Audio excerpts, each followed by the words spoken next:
Welcome to the PIEA Week 4 highlights. We saw a bunch of great plays this week across Rocket League and VALORANT, so let's get into the standout performances these players had. Our first Rocket League match of the week featured Avonworth versus Lenape Tech.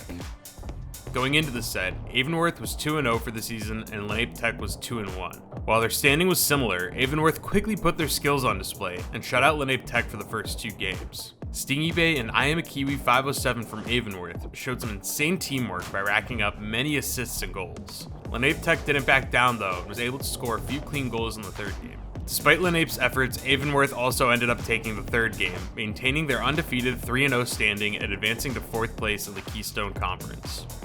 Our second Rocket League game saw Cocalico and Penn Manor go head-to-head. Before this set, Penn Manor was 3-0 on sets played, and they had won all 12 of their games this season. Every game in this set was extremely close, and Cocalico wanted to show that they could take on an undefeated team.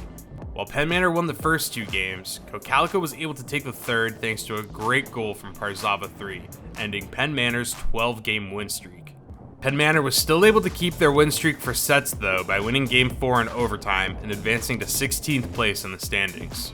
In our final Rocket League game, two undefeated teams in South Fayette and North Catholic fought to keep their win streaks. While North Catholic is a well-established team, having won the state championship in 2021, South Fayette is new this season and has been wiping out the competition. The set started close with a 3-minute OT in Game 1, ended by South Fayette's Evan, but they were able to hit their stride in Games 2 and 3, winning the set 3-0. With the win, South Fayette rose to first place in their conference and is now tied for first in the entire league.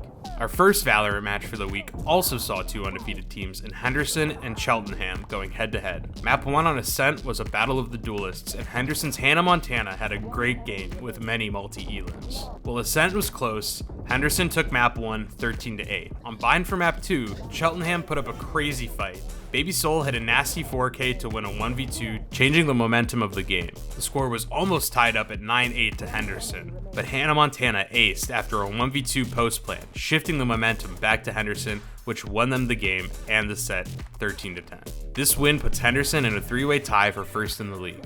Our second VALORANT match of the week featured Loyal Sock versus Pocono West, with both teams heading into the set with 1-2 records in the Colonial Conference. Loyal Sock's Phoenix Luke carried a lot of the momentum through the early game, helping his team lock down sites and collecting many multi-frags. Towards the end of the first half, we also saw a dominant 4K from Loyal Sock's Sage, Landeni. With Pocono West on the ropes, Loyal Sock was able to quickly win the game in the second half, 13-3, moving them up to 24th in their conference.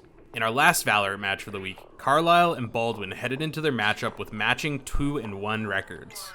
The first map on bind started off neck and neck and was tied going into the second half. In the first round of the second half, Brawny Cat and Refried Beans from Baldwin had an insane b-hole that gave them the econ to snowball to a 4-point lead. Carlisle wasn't out of the game though and was able to recover their composition after their chamber, Verlier, grabbed a massive 3K. Carlisle went on to win the next 6 rounds in a row to win the map 13-10. Map 2 on split played out much differently though. Carlisle quickly gained an 8-1 lead thanks to some great plays from Paladin.